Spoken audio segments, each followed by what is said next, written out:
Hello friends, जय श्री कृष्ण। दोस्तों आपने कभी न कभी एक कहावत तो सुनी होगी कि राम राम रटना पराया धन अपना। दोस्तों इस कहावत को आज हम एक कहानी की मदद से जानने की कोशिश करेंगे। एक बार की बात है, एक गांव था। उस गांव में दो भाई रहते थे। जो बड़ा भाई था वो काफ़ी अच्छा था, काफ़ी सीधा था। वहीं छोटा भाई इसके ठीक उल्टा था, काफ़ी तेज़ था। वहीं जो बड़ा भाई था वो अच्छे काम करता, खुश मिजाज था, लोगों की मदद करता था। छोटा भाई थोड़ी दुष्ट प्रवृत्ति का था। दोनों की सोच में फ़र्क था, पर दोनों साथ रहते थे। छोटे भाई का ये हिसाब था कि वो लोगों के आगे राम राम करता और पीठ पीछे बुराई करता था। एक दिन ऐसा आया कि दोनों शहर गए नौकरी की तलाश में। जब शहर गए तो वहाँ उन्हें अच्छी नौकरी मिल गई।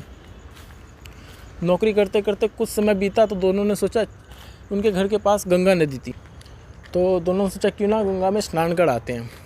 तो दोनों भाई पहुंच गए गंगा में स्नान करने के लिए।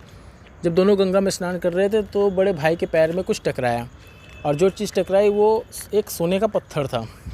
दोनों ने देखा तो खुश हो गए, और उन्होंने क्या करा कि उस पत्थर को अपने घर ले आए। घर लाकर बड़े भाई ने कहा, एक काम करो, तुम इस पत्थर को लेकर गांव जाओ, मैं यहाँ काम निपटा के आता हूँ, फिर दोनों इसका आधा आधा बांट लेंगे। बस फिर क्या था, छोटा भाई चल दिया गांव की तरफ। जब वो घर की तरफ आ रहा था, यानी कि गांव की तरफ आ रहा था उसका छोटा भाई, तो उसने सोचा क्यों ना इस पूरे के पूरे सोने के पत्थर को मैं ही रख लूँ। बड़े भाई को पता भी नहीं लगेगा, क्योंकि उसके मन में दोस्तों लालच आ गया था, क्योंकि इतना बड़ा सोने का पत्थर उसने कभी देखा नहीं था। लालच के चलते उसने अपने बड़े भाई को धोखा देने के बारे में सोचा, और उसने क्या करा, घर आया, किसी को नहीं बताया, वो पत्थर अपने पास रख लिया। गांव आने के बाद उसने क्या करा कि 4 झूठे गवाह भी रख लिए।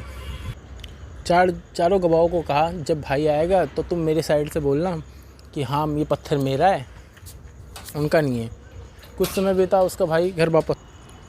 जब बड़ा भाई घर आया तो उसने छोटे भाई से पूछा कि हाँ भाई पत्थर कहाँ पर है। तो छोटे भाई ने कहा, कौन सा पत्थर, मैं तो किसी पत्थर के बारे में नहीं जानता। उन्होंने कहा, सोने का पत्थर। तो ऐसे ही करते करते दोनों बहस करने लगे। बहस लड़ाई में बदल गई। जब बात नहीं बनी तो अगली सुबह बड़ा भाई पहुंच गया पंचायत में, और पंच के आगे, यानी कि मुखिया जी के आगे सारी बात बता दी।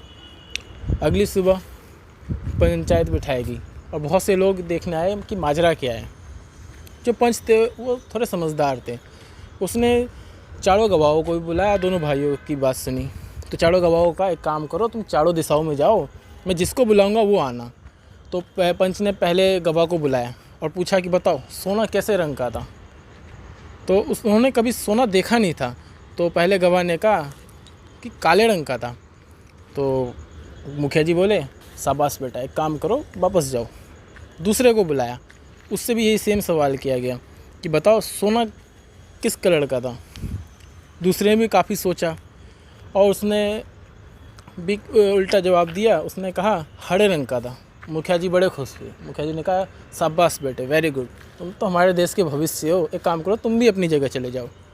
ऐसे ही तीसरे को बुलाया गया। तीसरे ने भी उल्टा जवाब दिया।